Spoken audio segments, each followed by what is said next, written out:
बहस में आज हम चर्चा कर रहे हैं 5 राज्यों के विधानसभा चुनाव अपने अंतिम समर में है और 2024 की तैयारी भी फुल स्विंग में है। सवाल यह उठता है कि राज्यों में विधानसभा चुनाव को लेकर देश के आम चुनाव काम के नाम पर होने वाले हैं या फिर जात के नाम पर। ये सवाल उठे हैं 2 राजनीतिक बयानों के बाद। कल प्रधानमंत्री मोदी ने गरीब को देश की सबसे बड़ी जाति कहा था।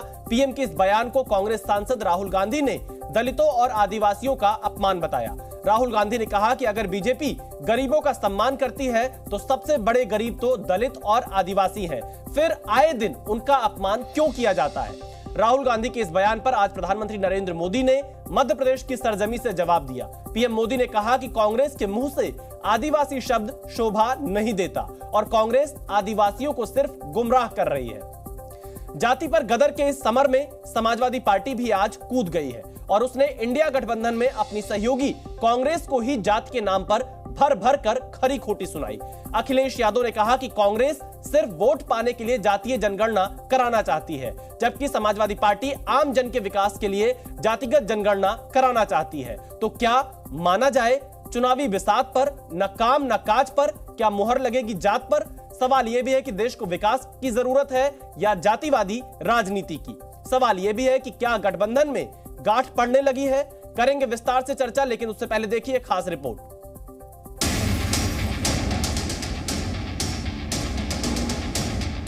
मोदी के लिए देश की सबसे बड़ी जाति एक ही जाति है, वो जाति है गरीब। अच्छा, अगर सिर्फ एक जात है तो आप अपने आप को ओबीसी क्यों कहते हो? हर भाषण में आप क्यों कहते हो कि मैं ओबीसी हूं? आत्मविश्वास से भरे हुए गरीब से, स्वाभिमान से भरे हुए गरीब से कांग्रेस नफरत करती है। हर हर मोदी, भारत माता की। हम सब जानते हैं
कांग्रेस को भी वोट मत देना। बहुत चालू पार्टी है कांग्रेस, सावधान रहोगे कि नहीं रहोगे। कांग्रेस भी जाति जनगणना कहने लगी है। ये इसलिए कहने लगी क्योंकि उनका जो वोट था, खुद का जो वोट था, वो सब बीजेपी में चला गया। ये भाजपा है जिसके लिए हर गरीब, हर पिछड़ा, हर दलित, हर आदिवासी भाजपा परिवार का सदस्य है। तो देखिए, क्या जात के आधार पर ही राजनीति होगी? और हमारे साथ इसी मुद्दे पर बहस करने के लिए 4 खास मेहमान जुड़ रहे हैं। सिद्धार्थ यादव बीजेपी के प्रवक्ता हैं, हमारे साथ जुड़ रहे हैं, आपका स्वागत है। अतुल लौंडे पाटिल कांग्रेस के प्रवक्ता हमारे साथ जुड़ रहे हैं, आपका भी स्वागत है।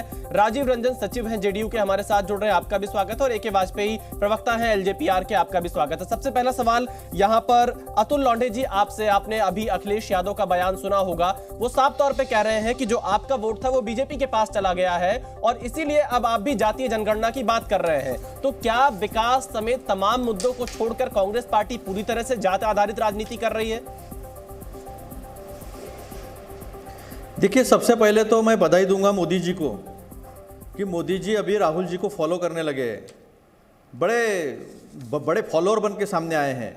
पहले गारंटी शब्द को फॉलो किया, अभी वनवासी शब्द छोड़कर आदिवासी पर आ गए। तो हम ये अपेक्षा करते हैं कि आदिवासियों की ज़मीन देने की जो कोशिश वो करते हैं अपने दोस्तों को, जिसके वजह से उन्होंने मणिपुर को जलाकर रखा है, ऐसा कहा जा रहा है, वहाँ से भी रिपोर्ट आ रहे हैं, तो वो आदिवासी कह रहे हैं यानी उनके अधिकार मानेंगे। जो अधिकार कांग्रेस ने कानून के तहत उन्हें दिए थे उसका भी सम्मान करेंगे, ऐसी हम अपेक्षा करते। अब रही बात आपने कही जाति की बात, 2011 में तो हमारा सेकंड टर्म था, सिर्फ 2 ही साल हुए थे जी, और 2011 की जनगणना जो है वो जातिगत जनगणना कर ली थी हमने। अब बीजेपी को दिखानी नहीं है, क्योंकि बीजेपी की पॉलिसी तो यही है ना कि जात में भेद कर मनुस्मृति के तहत आरएसएस की जो विचारधारा है उसको आगे बढ़ाना है, और धर्म के नाम पर राजनीति करनी है और जात के नाम पर बांट के रखना है। किसी का भला तो करना नहीं है, और जब जब समय मिले, जब जब वक्त मिले, तब जाति के नाम का इस्तेमाल कर अपना फायदा करना है। अभी गरीबी कहते हैं, अभी मोदी जी की बाइट आप दिखा रहे थे, तो मोदी जी गरीबी कह रहे थे, लेकिन उसमें फिर दलित, फिर आदिवासी, फिर सबके नाम जाति के नाम क्यों ले रहे थे? और ये ऐसा कहते हैं 9.5 साल में 125 देशों के लिस्ट में 111वें नंबर पे हम भूख निर्देशांक में, हंगर इंडेक्स में आ चुके हैं। और आज ही उन्होंने फिर से निर्णय लिया 80 करोड़ जनता जो है उसे 5 किलो चावल देंगे। तो इसका मतलब आपको लोगों को गरीब रखना है और गरीब के नाम पर अदानी अंबानी को अमीर करना है। लेकिन अतुल जी, तो आपने अभी जो कहा, मैं सिद्धार्थ जी से अगला जवाब लूंगा आपके सवालों पर, लेकिन आपने जो कहा कि 2011 में आपने जातीय जनगणना करा ली थी, लेकिन 14 तक तो आपकी सरकार थी ना सर, तो आपने क्यों नहीं उसको सार्वजनिक कर दिया? तो मंशा पर तो सवाल आपके भी उठेंगे। सिद्धार्थ जी, देखिए विशाल जी, एक बात आप समझ लीजिए, 2011 की जनगणना शुरू होती है, उसे 2 साल लगते हैं तुम्हारे पूरे फिगर्स आने के बाद। फिगर्स आने के बाद उसे क्लासिफाई करने के लिए और टाइम लगता है। 2016 में ये जनगणना पूरी हो गई थी और 2014 में मोदी जी की सरकार आ गई थी। आपने पार्लियामेंट में कहा हम जातिगत जनगणना नहीं करेंगे, आपने हलफनामा भी दिया है, तो आपकी मंशा जो है वो आपने जाहिर कर दी है कि गरीबों को गरीब रखना है और 2-4 अपने अमीर दोस्त हैं उनको अमीर करना है। 25 लाख करोड़ का जब आप मियाद दे देते हो, 25 लाख करोड़ का लोन राइट ऑफ कर देते हो आपके दोस्तों का, तो तब आपको नहीं लगता वो रबड़ी खिला रहे हैं। लेकिन गरीबों को कुछ मिला तो आप रेवड़ी की बात करते हो। तो आज गरीबों के विचार करने पर मजबूर किया है राहुल जी ने। चलिए मैं राहुल जी ने सिद्धार्थ यादव जी से जवाब लेता हूं आपके सवालों को। सिद्धार्थ जी, कांग्रेस की तरफ से सिद्धार्थ जी, कांग्रेस पार्टी के प्रवक्ता ये कह रहे हैं कि आप लोग जातीय जनगणना के आंकड़ों को सार्वजनिक नहीं कर रहे हैं, उन्होंने तो करा के रख लिया है। देखिए विशाल जी, पहले तो जातीय जनगणना पर ही जवाब देना जरूरी है, फिर मैं आऊंगा जो कांग्रेस पार्टी की पूरी स्ट्रेटेजी है, क्या पिछड़ा क्या गरीब, उस पर भी जवाब देते हैं। पर कुछ फैक्चुअल बातें तो अतुल लोंडे पाटिल जी एक सीनियर प्रवक्ता है, उनको पता होनी चाहिए। किसके मंत्री ने सदन में खड़े होकर के कहा था कि अगर ये जनगणना की आंकड़े हमने देश के सामने रख लिए तो it will have dangerous consequences? ये हमारी सरकार के मंत्री ने नहीं कहा था, पी चिदम्बरम जी ने कहा था। लोकसभा में सदन के पटल पर खड़े होकर के कहा था, पूरे देश ने सुना, लोकसभा के रिकॉर्ड्स में दर्ज है। आपने 2011 में जातिगत जनगणना करवाई, क्या मजबूरियां थी ऐसी कि आप 2014 तक नहीं कर पाए? चलिए वो छोड़िए, आपने तो कर्नाटक में भी करवाई, वादा भी किया था, उसका आज तक आप रिजल्ट क्यों नहीं दे पाए? आप तो सरकार में वहां पे बोलिए सिद्धारमैया जी को कि कल ही लेकर के आएंगे रिजल्ट, पर आप नहीं कर पाएंगे। राजस्थान में करवाई, आप वहां पे भी नहीं दे पाएंगे, क्योंकि ये आपकी एक पॉलिटिकल स्ट्रैटेजी है और कुछ भी नहीं। आज वास्तव में विशाल जी, इस देश की स्थिति यह है, जो देश जानता है, राहुल गांधी जी को गरीब शब्द से चिढ़न है, चुभन है। उन्होंने गरीबी कभी जीवन में देखी नहीं, वो तो born with golden diamond spoon वाले व्यक्ति हैं। उन्होंने गरीब व्यक्ति की क्या पीड़ा होती है उन्होंने कभी देखी नहीं, इसीलिए गरीब शब्द सुनते ही वो एकदम से कूदने लग जाते हैं। अभी उनको किसी ने हाल ही में सिखा दिया कि ओबीसी नाम का भी एक अच्छा शब्द है। उन्होंने कहा अच्छा क्या होता है अदर बैकवर्ड क्लासेस, अच्छा वो सीख गए, और सीख गए तो अब उसको रटने लग गए। आज से पहले आपको ओबीसी शब्द का अर्थ नहीं पता था राहुल जी, उससे पहले आप नहीं जान पाए थे। आज अब देश में एक ऐसा प्रधानमंत्री है जो खुद पिछड़े वर्ग से आता है और देश के सभी वर्गों को साथ लेकर के चलता है, जिसका मॉडल विकास का है, जो देश में गरीबी को दूर करना चाहता है, गरीब को नहीं भगाना चाहता, उनकी पीड़ा को दूर करना चाहता है। आप तो नारा ही देते रह गए गरीबी हटाओ और गरीब को हटा दिया। यह वास्तव में जो व्यक्ति काम कर रहा है, विकास के पथ पर देश को लेकर के जा रहा है, पिछड़े वर्ग से भी आता है और गरीबी हटाना चाहता है, यह चिड़न आपको है, इसलिए आपने अपना एक एजेंडा पकड़ा। आपका जवाब लेता हूं, लेकिन उससे पहले एक सवाल आपसे और है सिद्धार्थ जी, कि बीजेपी क्या जातीय जनगणना के पक्ष में है या नहीं? फिर मैं उसके बाद अतुल लोंडे जी के पास जाऊंगा। देखिए विशाल जी, हम बिल्कुल स्पष्ट कर चुके हैं, माननीय गृह मंत्री जी ने खुलकर के कह दिया। अब इसके बाद कोई संदेह नहीं है, जातिगत जनगणना कराने के लिए भारतीय जनता पार्टी बिल्कुल समर्थन में है। उपयुक्त समय पर बिल्कुल टेक्निकल डिफिकल्टीज को दूर करते हुए, हमें टेक्निकल डिफिकल्टीज को भी समझना पड़ेगा। जब जातियां ओबीसी की रजिस्टर हुई थी तो 4000 जातियां थी, और जो 2011 में जनगणना इन्होंने कराई उसमें 46 लाख उपजाति, गोत्र आदि रजिस्टर हुए। वो उसको कैसे टैबुलेट किया जाएगा? कुछ जातियां ऐसी हैं, वैश्य समाज बिहार में जो है ओबीसी वर्ग में आता है, पूरे देश भर में नहीं आता। जाट समाज राजस्थान में ओबीसी है, हरियाणा में नहीं है। इस प्रकार की जो टेक्निकल डिफिकल्टीज हैं उनको दूर करके हमारी सरकार, चूंकि इसको वोट बैंक का, पॉलिटिक्स का एक एजेंडा नहीं मानती, वास्तव में पिछड़ों के लिए करना चाहती है, तो उपयुक्त समय पे हम इसको करवाएंगे। इसमें हमें कोई आपत्ति नहीं है। पर जो लोग नया ओबीसी सीखे हैं उनका क्या कारण है विशाल जी, वो भी हमें पूछना चाहिए। बिल्कुल बिल्कुल। मैं राजीव रंजन जी से एक सवाल लेता हूं। अतुल जी, मैं आपके पास आऊंगा। मैं आप दोनों लोगों के पास एक बार आ चुका हूं, 2 मेहमान और जुड़े हुए। राजीव जी, नहीं इसका जवाब ले लो। मैं आऊंगा अतुल जी, आऊंगा। मैं आपसे रिक्वेस्ट करूंगा, अगर आप नोट करके रखेंगे, मैं आपको दोबारा आऊंगा। एक रिएक्शन में जल्दी से राजीव रंजन और AK वाजपेयी जी से लेता हूं। राजीव जी, आपकी सरकार ने तो सर्वे करा दिया बिहार में, अब लेकिन जाति का मुद्दा, जातीय जनगणना का मुद्दा पूरे देश भर में उठ रहा है। क्या लगता है कि जो आपका इंडिया गठबंधन बना है उसमें इस मुद्दे पर पूरी तरह से सहमति है? क्योंकि मैंने अभी देखा अखिलेश यादव कांग्रेस पर ही सवाल खड़े कर रहे हैं कि वोट बैंक के लिए कांग्रेस अब इस मांग के साथ खड़ी है। देखिए, सबसे पहले बिहार ने यह साबित कर दिया है, भारतीय जनता पार्टी के प्रवक्ता को क्या इसमें वास्तविक कठिनाइयों का पता हो रहा है मैं नहीं जानता हूं, लेकिन कठिनाइयां होंगी, उनका समाधान ढूंढना सरकारों का काम होता है। और बिहार की सरकार ने नीतीश कुमार जी के नेतृत्व में एक फैसला लिया, और लाख अड़ंगेबाजी के बाद भारतीय जनता पार्टी प्रत्यक्ष और परोक्ष रूप से इस पूरे जातीय गणना के सर्वे को लेकर के काफ़ी आक्रामक थी। चाहे अदालतों में उनके जो विचारधारा के समर्थक जो तत्व थे, उनके समर्थक तत्व थे, या सड़कों पर अपने तरीके से वो इस सवाल पर राय बदलने की पुरजोर कोशिश कर रहे थे। फिर भी अंततः बिहार की सरकार ने ये करके दिखाया। इसलिए अगर ईमानदार इरादा होगा तो मोदी जी को देश में जाति आधारित जनगणना कराने में कोई कठिनाई नहीं होगी। लेकिन दरअसल जन्म से सवर्ण और बाद में देश के बड़े पिछड़े वर्ग पर जो वोटों की सियासत के हिसाब से उनकी दृष्टि थी, पहले तो उनकी जाति को पिछड़े वर्ग में शामिल कराने का फैसला तत्कालीन गुजरात सरकार ने लिया, और उसके बाद खुद को पिछड़ा कहना, वर्तमान महामहिम राष्ट्रपति के बारे में बार बार भारतीय जनता पार्टी के नेताओं की ओर से ये कहा जाता है कि वो आदिवासी हैं, और जो पूर्व महामहिम राष्ट्रपति हैं रामनाथ कोविंद जी, उनके बारे में ये थकते नहीं हैं ये बोलते हुए कि वो दलित थे, उन्हें अवसर दिया गया। लेकिन देश की करोड़ों जो लोगों की जो आबादी है, उन्हें पिछड़े वर्ग या अति पिछड़े वर्ग में अगर वो हो, उनकी जाति का पता करने के लिए कहीं ना कहीं तरह तरह के खेल भारतीय जनता पार्टी की ओर से रचे गए। चलिए, और बिल्कुल गरीब शब्द की बात वो करते हैं। हाँ। नहीं विशाल जी, ये बहुत ही महत्वपूर्ण है। मुझे सारे मेहमानों के पास जाना है जी। नहीं तो आप फिर दूसरे राउंड में चले जाइए, फिर दोबारा मैं आऊंगा तो बात करूंगा जी। विशाल जी, अगर आपने ऑक्सफैम की रिपोर्ट देखी है, सर्वाइवल ऑफ द रिचेस्ट, इस देश में नीतियों की जो दुर्दशा है, जिसकी वजह से आज 1% धन कुबेरों के पास देश की कुल संपदा का 40.5% हिस्सा उनके पास है, और जो बॉटम 50% लोग हैं जो GST का 64% देते हैं, और उनको केवल उन देश की संपत्ति का केवल 3 ही हिस्सा। राजीव जी, मैं वाजपेयी जी के पास जा रहा हूं। उससे पहले मैं एक छोटा सा सवाल आपसे पूछ रहा हूं। आपने जातीय सर्वे की बात की कि आपके सरकार ने करा ली, क्या आपके सरकार ने बिहार में इस बात के भी आंकड़े इकट्ठा किए कि उन OBC, SC या जो भी जातीय आंकड़े आए उसमें कौन कितना गरीब है, कौन कितना अमीर है, किसके पास नौकरी है, किसके पास नहीं है?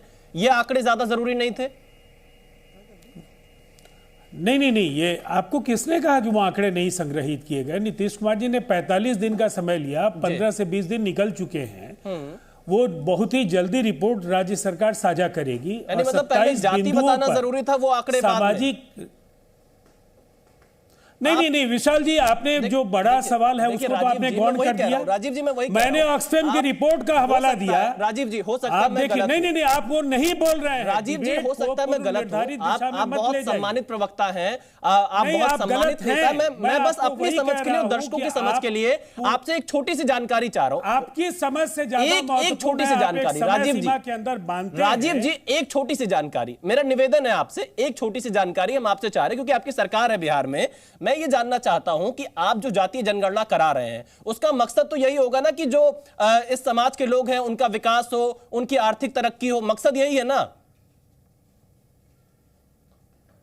विशाल जी, आपने मेरा जवाब नहीं सुना। नहीं, मैं आपसे मकसद जानना चाह रहा हूं। मैं उसके बाद फिर वाजपेयी जी बैठे, मैं उनसे काउंटर लूंगा। नहीं, मैं वही आपको, अगर लगातार आप बोलेंगे तो जवाब मैं नहीं दे पाऊंगा। जी बताइए। आपको सुनने की आदत भी डालनी चाहिए, आप लगातार इंटरप्ट करते हैं। जी, तो सुन लीजिए, जो इस सर्वे के जो अन्य आंकड़े हैं वो राज्य सरकार ने पहले ही कह दिया है, और भारतीय जनता पार्टी के प्रतिनिधि की उपस्थिति में सर्वदलीय बैठक में यह तय हो गया है कि 45 दिनों के अंदर वो रिपोर्ट साझा कर दिया जाएगा। अब मैं गरीबी को लेकर के मैंने जो सवाल पूछे हैं कि क्या इस देश की संपत्ति का 40% हिस्सा 1% लोगों के पास है, जो केवल जीएसटी में 4% देते हैं। उनका योगदान देश की जीएसटी में केवल 4% है। इस देश को बनाता कौन है? वो लोग बनाते हैं जिनकी जो देश की संपत्ति का केवल जिनके पास 3% है, वो 50% लोग 64% जीएसटी के कलेक्शन में अपना योगदान। चलिए, मैं एक वाजपेयी जी से जवाब लेता हूं। राजीव जी, मैं आपके पास काफी लंबे समय तक रोका रहा। वाजपेयी साहब जवाब दीजिए। राजीव रंजन कह रहे हैं कि ये गरीबों के लिए ही किया जा रहा है जातीय जनगणना, और ये कह रहे हैं कि 45 दिन में और भी आंकड़े सार्वजनिक करेंगे। लेकिन क्या आपको लगता है कि जातीय जनगणना के मुद्दे पर जो इंडिया गठबंधन के सहयोगी दल हैं वो एकजुट हैं? क्या उनके अंदर मनमुटाव है या फिर साथ है? देखिए, आज तो सारी बातें बड़ी क्लियर कर दी हैं। गृह मंत्री ने बाकायदा स्टेटमेंट दी है पब्लिक रैली में कि हम जातिगत जनगणना कराएंगे। तो अब क्या बच जाता है? ये जो रोज रोज सवाल पूछा करते हैं, अब इनको जवाब मिल गया है। अब इसको जवाब न पूछे। जातिगत करना हमारी डिमांड थी शुरू से, और सब लोगों की डिमांड इस सरकार ने मान ली है, नंबर 1। नंबर 2, ये राजीव रंजन जी बड़ी अच्छी बातें कर रहे हैं, बहुत बढ़िया आदमी भी हैं और इनके विचार भी बड़े उत्कृष्ट हैं। लेकिन मैं सवाल एक पूछता हूं, और बिहार की जनता एक सवाल पूछती है कि 15 साल लालू प्रसाद यादव ने राज किया, उसके बाद 18 साल से नीतीश बाबू हैं, इनको तब ध्यान नहीं आया? तब ये फार्मूला ध्यान नहीं आया कि भाई 1% उनके पास है, बाकी गरीब गुरबा के पास नहीं है? कहाँ आज भी बिहार जो है स्पेशल स्टेटस की ये मांग करते हैं? आज भी बिहार में अनएम्प्लॉयमेंट कितना है उसके बारे में जवाब दीजिए। आज भी बीए की डिग्री 3 साल की जो डिग्री है वो 7 साल में मिलती है। आज भी हेल्थ में सबसे नीचे से तीसरा नंबर है। मतलब क्या? और डेवलपमेंट कहाँ है बिहार में? कौन सी इंडस्ट्री है? बिहार के स्टूडेंट पढ़ने कहाँ जाते हैं? राजस्थान के कोटा में पढ़ने जाते हैं। वहाँ पढ़ने वाले भी बच्चे बिहारी, और जिनके इंस्टीट्यूट है वो मालिक भी बिहारी। तो हमें इस बात का पहले जवाब इनको देना पड़ेगा कि खाली नारों का ध्यान इनको जब चुनाव की संध्या पे याद आता है। अभी 30 साल से इनको ये चीजें ध्यान नहीं है। और इसके आगे एक और बात है जी, आदिवासी पे अभी आपने बात की। आदिवासियों के लिए कांग्रेस ने क्या काम किया है? इस सरकार तो काम कर रही, खाली बातें नहीं करती। लटकाने भटकाने का कार्यक्रम नहीं है।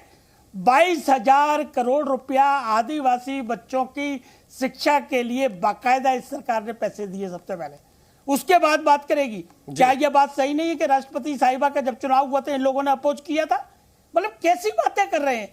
खाली चुनाव के लिए, जनता को गुमराह करने के लिए ये नारे उठाए जाते हैं, और वो भी चुनाव के पूर्व संध्या पे। जनता इस बातों को समझती नहीं है क्या? देखिए, काम करके दिखाना पड़ेगा। काम अगर आपने किया, आप सत्ता में हैं, सत्ता में 30 सालों से एक राज्य में है, सवाल का जवाब राज्य के बारे में आपसे सवाल पूछे जाए। कितना इंटरप्ट कर रहे थे उस सवाल विशाल जी, लेकिन आपने मेरे सवाल का जवाब देने के लिए इनको बाध्य नहीं किया। राजीव जी, मैंने आपका सवाल पूछा है इनसे, और मैं दोबारा पूछूंगा। बाध्य थोड़ी करोगे, बाध्य थोड़ी करोगे। सवाल का तो कोई जवाब नहीं कर सकते। मैंने वही सवाल पूछा है। हो सकता है कि, और ये नेता, ये हर नेता की मजबूरी होती है। सवाल हम जो भी पूछते हो, जवाब आप लोग अपने हिसाब से देते हैं। ये आप भी कर रहे थे और भी नेता करते। खैर कोई बात नहीं। वाजपेयी जी, जल्दी से अपनी बात पूरी करिए, मैं फिर आऊंगा आप लोगों के पास। की आदत डाल लीजिए राजीव जी, मैं फिर आऊंगा आपके पास। देखिए ऐसा है, ये जातिगत जनगणना जो है ये हम लोगों की भी डिमांड 50 साल से, हमारे नेता स्वर्गीय रामविलास पासवान जी भी उसके प्रथम पंक्ति के योद्धा थे। और आज हम धन्यवाद देते हैं बीजेपी को क्या उनके गृह मंत्री ने ये स्टेटमेंट दिए कि जातिगत जनगणना कराएंगे। मैं पूछता हूं कांग्रेस वालों से, ये गरीबी हटाओ को नारा कब दिया था इन्होंने? 70 के दशक में। क्या हुआ गरीबी का? नहीं हटा ली इन्होंने गरीबी। क्या चलिए खाली नारे दोगे? मैं अतुल लौंडे पाटिल जी के पास चलता हूं, वाजपेयी जी फिर आपके पास आऊंगा। अतुल जी, अभी थोड़ी देर पहले जो बीजेपी के प्रवक्ता हैं उन्होंने कहा कि पी चिदम्बरम ने सदन में कहा कि हम जातीय जनगणना के आंकड़े सार्वजनिक नहीं कर सकते हैं, तो फिर कैसा यह माना जाए? दोहरा मापदंड नहीं है? नहीं, एक सिंपल बात है, सरकार ने जातिगत जनगणना कर ली थी, उसके बाद ये 9.5 साल सत्ता में बैठे, इन्होंने नहीं की है। इनकी मंशा इन्होंने कोर्ट में हलफनामा देकर भी किया है और संसद ने कहकर भी किया है। आज मजबूरन जब लोगों को ये कन्विंस हो गया कि ये होने के बाद हमें हमारा आर्थिक हक, शिक्षा का हक, स्वास्थ्य का हक, सामाजिक हक मिलेगा, इसलिए डरे हुए ये बात है। लेकिन मैं उनकी कुछ बातों का जवाब देना चाहता हूं। क्या ये एंटायर पॉलिटिकल साइंस में इकलौते छात्र जो 10 लाख का सूट पहनते हैं, दिन में 3 बार लाखों रुपए के सूट चेंज करते हैं, 8,500 करोड़ के 2 प्लेन में घूमते हैं, ये बहुत गरीबी की व्याख्या करते हैं, ये गरीब है। और जो 4000 किलोमीटर पैदल चल के गया, जो टी शर्ट और पैंट पहनता है और गरीबों के साथ रहता है, किसानों के साथ खेत में भी उतर जाता है, उसको गाली देने के सिवा आपने कुछ नहीं किया। 70 साल गांधी परिवार को गाली देने की ही आपकी राजनीति रही है। लेकिन आपके जानकारी लेके बता दूं और दर्शकों को भी बता दूं, 1989 के बाद आज तक 23 और 11 34 साल तक किसी भी संवैधानिक पद पर मौका होते हुए भी, 2 बार प्रधानमंत्री बनने का मौका होते हुए भी, गांधी परिवार का कोई भी व्यक्ति, किसी ने भी कोई भी संवैधानिक पद नहीं संवैधानिक पद पर रहा है। 2 शहादत दी है। ना इनके पास स्वाधीनता संग्राम का इतिहास है, ना शहादत का इतिहास है। अब आते हैं इनके विकास के मॉडल पर। बहुत विकास कर रहे, 70 साल में 55 लाख करोड़ का कर्जा, और इन्होंने 9.5 साल में 105 लाख करोड़ का कर्जा कर दिया, 160 लाख करोड़ का कर्जा ला लिया। 10% की सबसे बड़ी 70 साल की बेरोजगारी इनके समय में है, और देहात में 10.08% बेरोजगारी है। ये इनका मॉडल है। देश के 15 लाख नागरिक जो संपत्ति पैदा करते हैं वो देश की नागरिकता छोड़कर चले गए, ये इनका मॉडल है। अभी राजीव रंजन जी ने सब बता दिया कौन कितना टैक्स भरता है। टैक्स तो आप तो हड्डियों में से खून निकाल रहे गरीबों के, और गरीबी की बात करते हैं। इतने सारे मुद्दे जो है वो स्पष्ट रूप से जो है वो सामने आते हैं। ये बात, डर क्या है? डर ये है कि सही गरीब लोगों के पास है मनुस्मृति से चलने वाली सरकार, आरएसएस की अपनी बंच ऑफ थॉट पढ़ लो, ये कुछ लोगों के हाथ में संपत्ति का संचयन होना चाहिए ताकि गरीब लोग 2 वक्त की रोटी कमाने में जूझे रहे और अपने को सवाल नहीं। चलिए अतुल जी, मैं सिद्धार्थ जी से सीधा जवाब लेता हूं। वाजपेयी जी तो हमारे साथ भी थे। वाजपेयी तो सत्ता नशीन है, उनको जहां सत्ता मिलती है वहां चले जाते हैं, उनके गुण गाने शुरू हो जाते हैं। चलिए अतुल जी, मैं सिद्धार्थ यादव जी से जवाब लेता हूं आपके सवालों पर। सिद्धार्थ जी, आपके ऊपर आरोप लगा रहे हैं कि कुछ ही लोगों के हाथ में संपत्ति है और गरीबों की आपको चिंता नहीं है। सच है, बताइए वाजपेयी जी। आप आएंगे अतुल जी, आएंगे। सिद्धार्थ जी से मेरा सवाल है। विशाल जी, अभी कांग्रेस पार्टी के हमारे साथी हैं, वो कह रहे थे 8,500 करोड़ के प्लेन में चलते हैं मोदी जी, वो तो इतने 2 प्लेन रखते हैं। मनमोहन सिंह जी क्या साइकिल पर चलते थे? अरे वो प्लेन मोदी जी का है क्या? देश की संपत्ति है। अब आप सुनिए, अरे सुनिए ना अतुल जी, देखिए उत्तेजित मत होइए, मैं बीच में नहीं बोलता हूँ। अतुल साहब, सिद्धार्थ जी की बारी है। किसी प्रधानमंत्री ने ली। अतुल जी, मनमोहन सिंह साहब सबसे। अतुल जी एक कर देखिए, आपके बीच में किसी ने नहीं बोला, आपको दोबारा मौका दिया जाएगा। फिलहाल सिद्धार्थ जी की बारी है, एक कर। जी सिद्धार्थ जी। अतुल जी, मेरी बीच में बोलने की आदत नहीं है, मेरी बातों से मिर्ची थोड़ी लगती है, पर थोड़ा संयम रखिएगा, बाद में जवाब दीजिएगा आप। तो जो मैंने बात कही, मनमोहन सिंह जी कभी साइकिल पर नहीं चलते, प्लेन देश की संपत्ति है, इसको समझने के लिए समय लगता है। अब अतुल जी आप ऐसा करेंगे तो कैसे होगा? सिद्धार्थ जी आपकी बारी, आप अपनी बात पूरी करिए। ऐसे कैसे हो पाएगा? सिद्धार्थ जी अपनी बात पूरी करिए जी। अब मेरे को आप विशाल जी अवसर दीजिए। जी बिल्कुल, उन्होंने भी वो राहुल गांधी जी के लिए बहुत बड़ी बात कर रहे थे। उन्होंने कहा जो देश में 4000 किलोमीटर पैदल चला, वो समझता है। जिसका हिल स्ट्रीट लंदन में घर है अपना, वो गरीब हो गया। कितने देश में लोगों का घर है? राहुल गांधी का तो घर है वहां पर। कितनी बार जाते हैं वहां पर, कितनी बार विदेशी दौरों पे जाते हैं? देश के लिए छोड़ दीजिए, पर्सनल विजिट पर जाते हैं। देश का कितना गरीब है जो जाता है बाहर और घूम रहा है, कभी बैंकॉक, कभी थाईलैंड, कभी फुकेत, कभी लंदन, कभी कहीं, और बाहर जाकर के भी देश के बारे में बोलना, खराब बोलना। ऐसे तो हमारे देश के गरीब है। देश का गरीब भी कई बार सोचता है ऐसी गरीबी देश के हर व्यक्ति को मिले। यह वास्तव में आपका एक एजेंडा है, इसके अलावा कुछ नहीं। आपने गांधी परिवार का तो पूरा त्याग, पूरा आजादी के आंदोलन में उनका त्याग आपको याद आ गया। अरे इतना त्याग आपने उनका गाया कि जो देश के ज्ञात अज्ञात हुतात्माएं थे, जिन्होंने लाखों करोड़ों लोगों ने अपना खून बहा करके इस देश की आजादी को लिया, आप उनको ढूंढ नहीं पाए। ऐसे ऐसे गांव हैं इस देश में जहां पे कुओं पे नाम लिखे हुए हैं देश के उन स्वतंत्रता सेनानियों की जिन्होंने आजादी दिलाई, पर आपको एक या दो लोगों से अधिक दिखे नहीं। मैं विशाल जी, हमारे जो जेडीयू के साथी थे, उनका भी जवाब देना चाहता हूं। उन्होंने कहा कि मोदी जी जो हैं, उन्होंने कहा कि मोदी जी को घृणा है। उन्होंने कहा कि ये तो घृणा थी, वर्ग इन्होंने कराया नहीं सेंसस, और हमने सेंसस करा दिया, बहुत बड़ा काम कर दिया। जिस प्रदेश में 3 साल में ग्रेजुएशन नहीं हो पा रही, वहां 3 महीने में आपने सेंसस करवा दिया। जाके पूछिए युवाओं से। मैं युवा हूं, उसके नाते कहता हूं, आज ग्रेजुएशन कितने सालों में हो रही है, कितना बैकलॉग है। बिहार की कौन सी यूनिवर्सिटी है जो 4 साल से पहले डिग्री दे पा रही है? वहां पे तो 3 महीने में सेंसस हो गया। और चलिए सेंसस कराया, आपने इनकम नहीं ली। एक प्रश्न मेरा जेडीयू से है, अरे जब ओबीसी वर्ग के किसी भी व्यक्ति को लाभ तभी मिलता है जब वो 8 लाख की इनकम लिमिट से नीचे होता है, तो आपने जब इनकम ही नहीं पूछी, गरीबी नहीं पूछी, तो वो ओबीसी क्या जिसको आप लाभ नहीं दे पाओगे? चलिए, बांटना नहीं चाहते तो क्या करना? बिल्कुल बिल्कुल सिद्धार्थ जी, मैं अतुल लॉन्डे पाटिल जी और राजीव रंजन जी के पास दोबारा चलूंगा। जी जल्दी से बात। अंतिम बात कहना चाहता हूं, आप मेरे को अवसर दीजिए। जी मैं बस अंतिम बात कहना चाहता हूं। ये मॉडल का फर्क है विशाल जी, सोच का फर्क है। हमारा मॉडल है। अरे अतुल जी आप बोलिएगा, बहुत लंबा बोले, अब सुनिए। अब मैं सभी को मौका दे रहा हूं, जल्दी से सिद्धार्थ जी अपनी बात। जात पात नहीं पूछी जा रही, विकास पूछा जाता है। हमारे मॉडल में जात पात नहीं पूछी जाती, विकास पूछा जाता है। हमारे मॉडल में जब कोई यूपीआई ट्रांजैक्शन करता है ना, तो पूछता नहीं है ये किसके पास गया, आप पिछड़े वर्ग से हैं, अगड़े वर्ग से हैं। जब 29 किलोमीटर पर डे की रोड बनती है तो पूछते नहीं हो सड़क पे गाड़ी किसकी चलेगी। जब 50 करोड़ के जनधन के अकाउंट बने तो पूछा नहीं गया कि आप कौन से वर्ग से हैं। जब नल से जल पहुंच रहा है, जब पहली बार सर पे छत आ रही है, जब पहली बार सिलेंडर मिल रहा है, तो जात नहीं पूछी जा रही, क्योंकि इस देश में गरीबी हटानी है, गरीबों के लिए काम करना है। क्योंकि मैं अतुल लॉन्डे जी और राजीव रंजन जी के पास जाऊं, उससे पहले मैं एक बयान सुनवा देता हूं। मध्य प्रदेश से अखिलेश यादव का बयान आया है और मैं ये सुनाता हूं कैसे जातीय जनगणना के मुद्दे पर अब कांग्रेस को उनके सहयोगी दल ही घेर रहे हैं। इस बयान को सुनिए। राशन में जो मिल रहा है, कुछ नहीं मिल रहा राशन में, तो बीजेपी को वोट क्यों दोगे तुम? कांग्रेस को भी वोट मत देना, बहुत चालू पार्टी है कांग्रेस। सावधान रहोगे कि नहीं रहोगे? हम लोग जाति जनगणना कराना चाहते हैं। बताओ आप लोग जाति जनगणना कराना चाहते हो कि नहीं कराना चाहते हो? इनकी बातों में मत आना, बीजेपी और कांग्रेस की बातों में। कांग्रेस भी जाति जनगणना कहने लगी है। ये इसलिए कहने लगी क्योंकि उनका जो वोट था, खुद का जो वोट था, वो सब बीजेपी में चला गया। अतुल जी, आपने सुना अखिलेश यादव को? कोई प्रतिक्रिया आपकी तरफ से? कांग्रेस बहुत चालू पार्टी है और कांग्रेस भी जातीय जनगणना अब इसलिए कहने लगी क्योंकि उसका वोट बीजेपी को ट्रांसफर हो गया है। ऐसा है कि वो अभी विधानसभा में चुनाव लड़ रहे हैं, विधानसभा में अपनी पार्टी को आगे बढ़ाने के लिए वो अपनी बात रखेंगे। ठीक है, कोई बात नहीं, जनता जो है उसका जवाब दे देगी। लेकिन इन्होंने बहुत बड़ी बड़ी बातें की। स्वाधीनता संग्राम में ब्रिटिशों की चाटुकारिता जो आरएसएस करती थी, उसका जो ऑफशूट है बीजेपी, वो हमें ना सिखाया है स्वाधीनता संग्राम में किसने क्या किया, इससे आगे भी बढ़ जाइए। कितनी शहादत दी, 3 बार मनुस्मृति, 2 बार बंच ऑफ थॉट्स। सिद्धार्थ जी एक एक कर देखिए, मैंने उनको भी टोका था, मैं आपको भी टोकूंगा। एक एक कर चल रही है। अतुल जी बात पूरी जो जिस देश का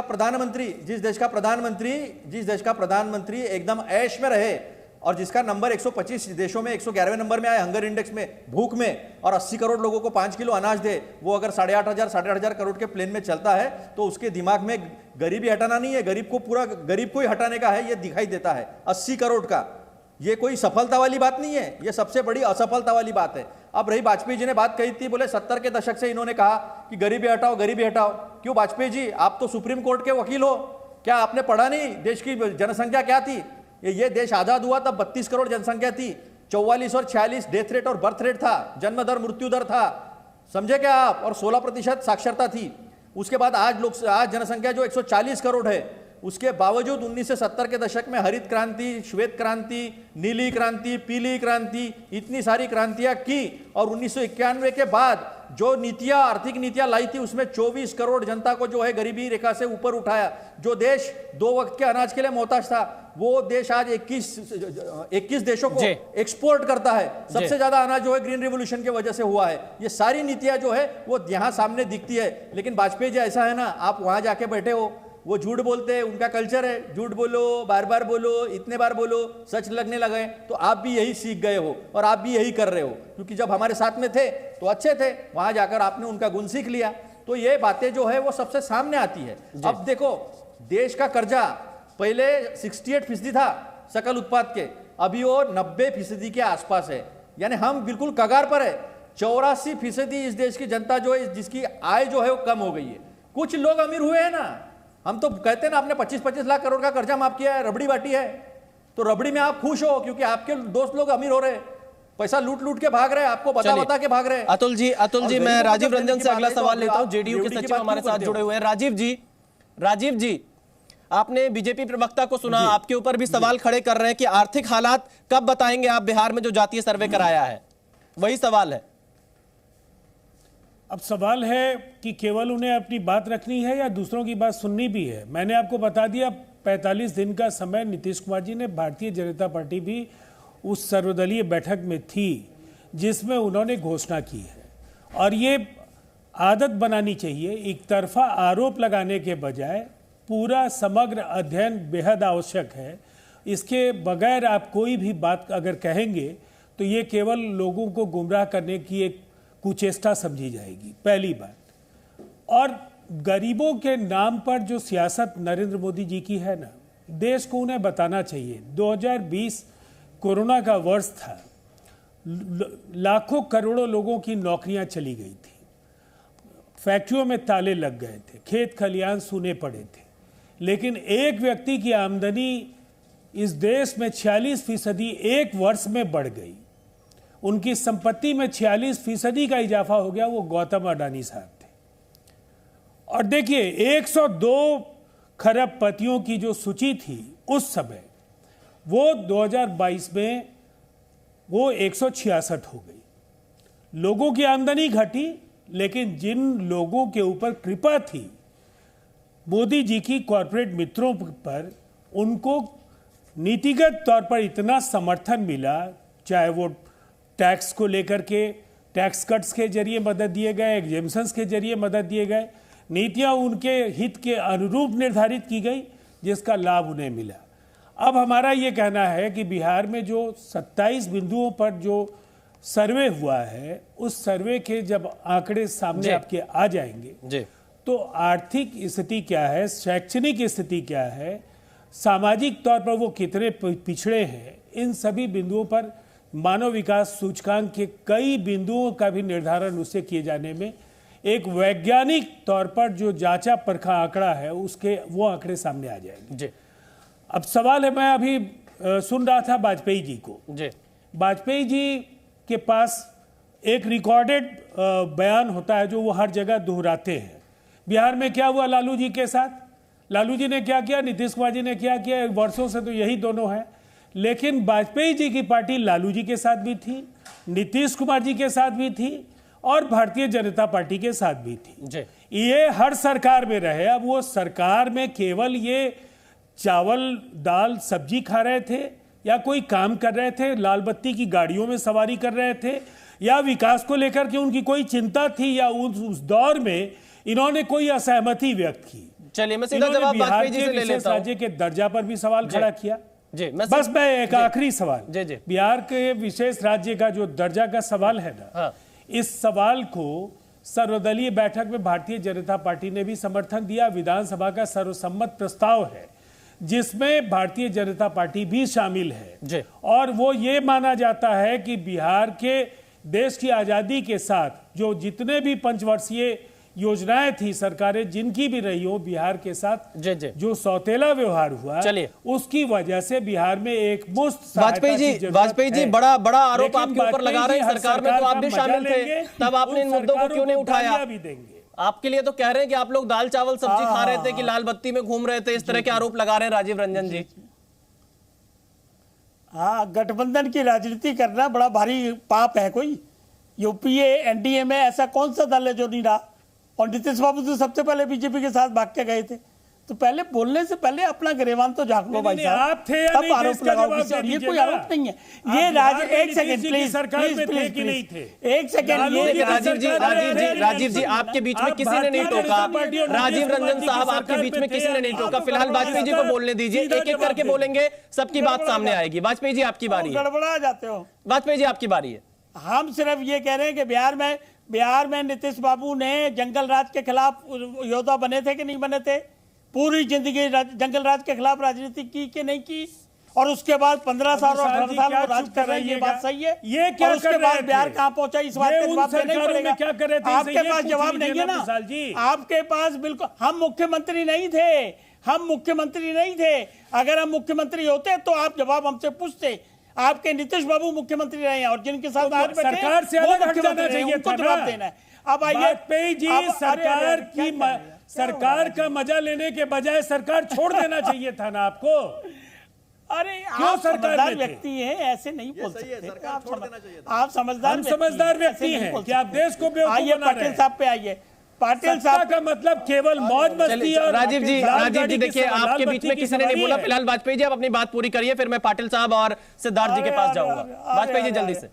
हमारे को ज्यादा ना कंपेल करिए बोलने के लिए, नहीं तो हम शुरू हो जाएंगे तो नीतीश बाबू के आपके पास जवाब नहीं होगा। छोड़िए उस बात, शुरू हो जाइए। पटेल साहब अभी कह रहे थे कि जी नहीं शुरू हो जाइए। वाजपेयी जी गरीबी हटाई। क्या बात है वाजपेयी जी, वाह। देखिए ऐसा है, मैंने सुनिए ना, दिल्ली में हमने खुद देखा है झुग्गी वालों को सर्दी की रातों में आपकी सरकार झुग्गियां तोड़ देती थी और खुद हम जाके स्टे लेने भागते थे कोर्ट को। वो दिन हम भूले नहीं है। और आपके मुख्यमंत्री थी शीला दीक्षित जी, उन्होंने क्या कहा था कि बिहारी आ जाते हैं यहाँ दिल्ली में, यहाँ बदबू फैला रहे हैं। क्या बातें कर रहे हो आप? किसकी बातें कर रहे हो?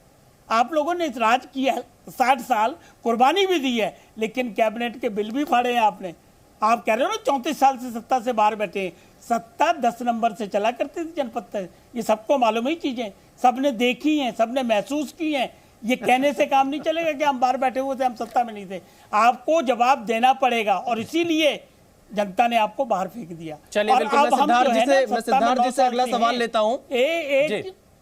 जी वाजपेयी जी, मैं आपके पास दोबारा आऊंगा। मैं सिद्धार्थ जी से सवाल लूंगा, उससे पहले मैं प्रधानमंत्री नरेंद्र मोदी का एक बयान सुना देता हूं, क्योंकि इस बयान ने एक लंबी लकीर खींच दी है उन लोगों के लिए जो जात की राजनीति करते हैं। यह बयान मैं आपको सुनाता हूं। मोदी के लिए देश की सबसे बड़ी जाति एक ही जाति है और मोदी का ये बार बार कहना कि अगर मेरे देश में सबसे बड़ी जाति कोई है तो एक ही है, वो जाति है गरीब। जो गरीब है ये मोदी उसका सेवक है, मोदी उसका भाई है, मोदी उसका बेटा है। सिद्धार्थ जी, तो क्या विपक्ष के जातीय जनगणना की काट गरीब का मुद्दा आपके लिए है? बीजेपी के लिए सबसे बड़ी जाति गरीब है? देखिए विशाल जी, विपक्ष को तो ओबीसी जाति पिछड़ा तो आज समझ आने लगा। हमने तो गरीबों के लिए 2014 में ही कार्य करना शुरू कर दिया था। 9 सालों में इतना कार्य किया, तभी तो 12 करोड़ लोग गरीबी रेखा से ऊपर आ पाए। पर ना ही अतुल लौंडे पाटिल जी समझ पाएंगे, ना रंजन जी समझ पाएंगे, ना वो कह पाएंगे। कई बार कुछ मजबूरियां होती हैं। देश में कितने लोग गरीबी रेखा से ऊपर आ पाए, कितने लोगों का जीवन का स्तर बेहतर हुआ, कितने लोग ऐसे थे जिनके सर पर छत नहीं थी। आज 3 करोड़ लोगों को पहली बार घर मिला विशाल जी। कितने लोग ऐसे थे कि आजादी के इतने सालों बाद भी, इतने साल सत्ता करी, पर घर में कभी नल से जल नहीं मिल पाया था, कभी सिलेंडर नहीं मिल पाया था। ये किसका काम था? ये गरीबों के लिए ही काम था। और अगर ये कहा जाए कि गरीब जाति सबसे बड़ी जाति है, तो उस गरीब की जाति में तो सारी जातियां वैसे ही शामिल हो जाती हैं। फिर उसी के लिए अगर आपको पिछड़ों से इतना ही प्रेम था तो सोच लेते ना कि national commission for backward classes को आपको देना है संवैधानिक दर्जा। सोच लेते कि एक आपको विश्वकर्मा योजना लेकर के आनी है पिछड़े वर्ग के लिए। सोच लेते कि एक फिशरीज का डिपार्टमेंट बनाना है। आपने इनमें से कुछ नहीं सोचा, क्योंकि ना आप पिछड़ों के साथ है ना आप गरीबों के साथ है। आपको तो अपनी जहां जहां सरकार बनानी है उसको एटीएम मशीन बनाना है ताकि 10 जनपद की जेब भरती रहे, इसके अलावा कुछ नहीं। एक परिवार सारा परिवार, वही परिवार सब कुछ। सामाजिक न्याय के नाम पर मात्र एक परिवार को सुखी रखने वाली पूरी पार्टी, एक ही परिवार के लिए काम करने वाली जब ऐसी पार्टी अगर देश में सत्ता करेगी या कहीं भी आएगी तो निश्चित रूप है कि वो ऐसी सोच नहीं रख पाएगी। विशाल जी, देश आज प्रगति की राह पर है। अगर हम कह रहे हैं कि 2047 में भारत एक विकसित राष्ट्र होगा, 3rd लार्जेस्ट इकोनॉमी अगर हम होंगे, 5 ट्रिलियन की इकोनॉमी अगर होंगे, तो निश्चित रूप से देश का गरीब बाहर निकलेगा। आज 100 यूनिकॉर्न से ऊपर है इस देश में, मतलब ऐसी कंपनियां जो $1 बिलियन से ऊपर हैं। आज टियर 3 टियर 4 सिटीज में आप जाएंगे, स्टार्टअप इंडिया में बच्चे लड़के लड़कियां निकल करके आ रहे हैं जो नए नए उद्यमी खोल रहे हैं, नए नए व्यापार खोल रहे हैं और नए नए ऐसे निवेश को आकर्षण दे रहे हैं पूरे विश्व से कि नए नए आइडियाज भारत में सृजन होकर पूरी दुनिया पे जा रहे हैं। यह कल्पना कभी कांग्रेस पार्टी कर नहीं सकती थी, आज देख पा रही है तो वो पचा नहीं पा रही, इतनी उनकी कमजोरी है। और इसीलिए अतुल जी जवाब दीजिए। सिद्धार्थ यादव जी कह रहे हैं कि 12 करोड़ लोगों को गरीबी रेखा से बाहर निकाला है और कांग्रेस के ऊपर आरोप लगा रहे हैं कांग्रेस न पिछड़ों के साथ है न गरीबों के साथ है। नहीं, कैसा है, इस देश में एक बहुत बड़ा फकीर है, वो इस देश के बहुत बड़े गरीब का सेवक है। जो फकीर है वो मोदी जी है, समझे क्या आप? और जो सेवक किसके सेवक है? वो अदानी नाम के गरीब के सेवक है, उनकी ही चल रही है। 600 के ऊपर थे वो दुनिया में, वो दूसरे नंबर के अमीर बन गए। यहां लोगों को खाने को नहीं था, लेकिन वो उस कोविड के दौरान दूसरे नंबर पे आ गए। अब देखिए भ्रष्टाचार, कैग इनका ही है ना।